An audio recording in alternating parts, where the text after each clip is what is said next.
Okay, let us discuss problem number 1.269. This is related to finding moment of centrifugal force. So 1.269, finding the moment of centrifugal force.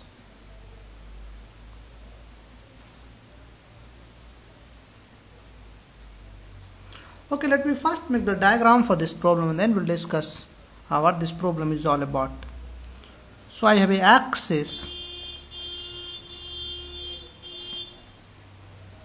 So this is the axis of rotation, and Rudolph called this as O dash and O. And there is a point in the middle, this point they call C, and there is a rod that is attached at angle theta. And this rod is called AB. Now let me read the question. A midpoint of a thin uniform rod AB of mass m, length L, is rigidly fixed to a rotation axis O dash. So this is the rotation axis, rigidly fixed at midpoint. The rod is set into rotation with constant angular velocity omega. So rod moves with constant angular velocity omega. Find the resultant moment of centrifugal force. So this rod is moving something like this. So you see each point of rod is moving in a circular path. So this is moving in this circle, upper point is moving in this circle, this is moving in this circle, this point is not moving at all. Now this is moving in this circle. So each point, so if you consider this point is moving in this circle. So each point of the rod is moving in a circle. So I can say each point of rod is moving in a circle. What we have to find the moment of centrifugal forces. So we have to find moment of centrifugal forces. So let us say at a distance x, consider a small part of a sphere, this rod, that is dx. And let us say lambda is mass per unit length. So lambda I can define mass per unit length is m by L. So mass of dx, that is dm, will be lambda into dx. Now this is the mass of this small part. So this is a small part of the rod. Now on this rod, this is moving in a circle of radius this. What is this radius? So this is x. This angle is theta. So this is x sine theta. So radius in which dm is moving. So this radius is x cos theta is this, x sine theta is this. So this is x sine theta. Are you getting? So what is the centrifugal force? So centrifugal force is m omega square x.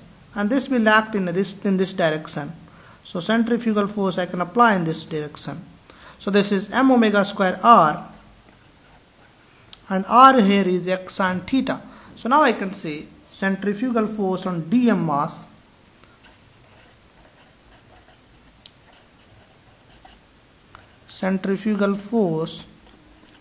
on mass dm,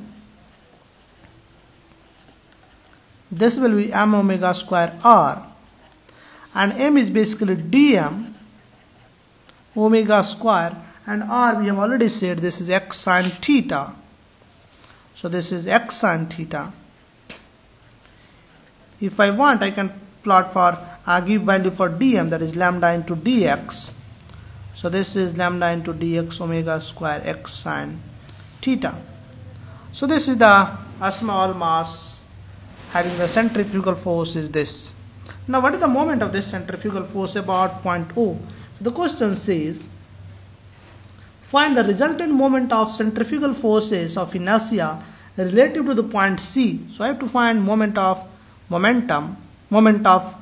centrifugal force about point C. So what is the perpendicular distance of this force from center? So this distance. Are you getting? So this is the distance. So you can find this distance. This is x sine theta, so this is x cos theta. So this distance is x cos theta. Are you getting or not? So this distance will be x cos theta. So moment of centrifugal force about C. This problem is easy problem. Moment of centrifugal force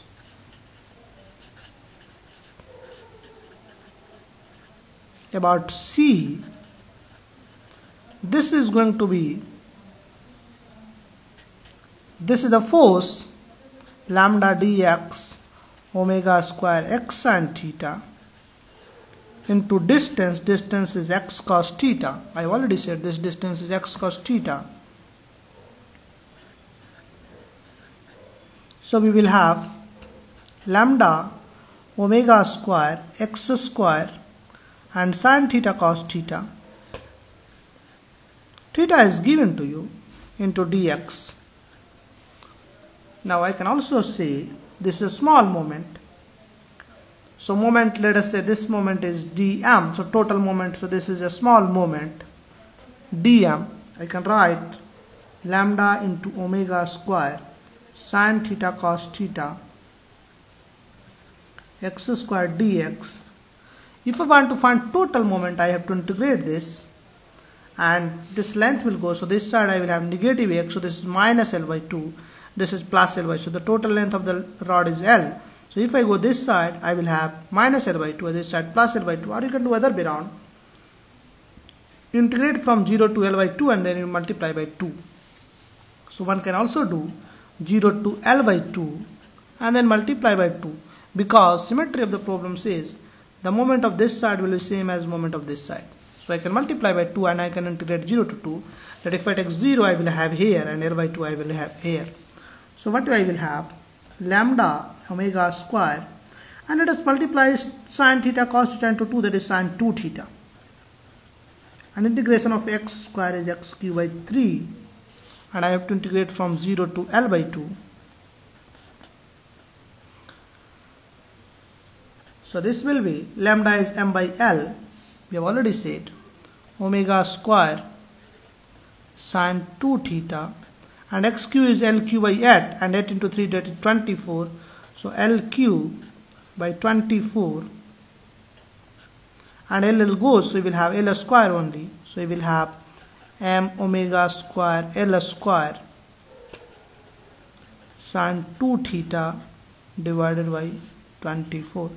So this is the total momentum we will have. So moment of centrifugal force. This is the moment of centrifugal force we will have.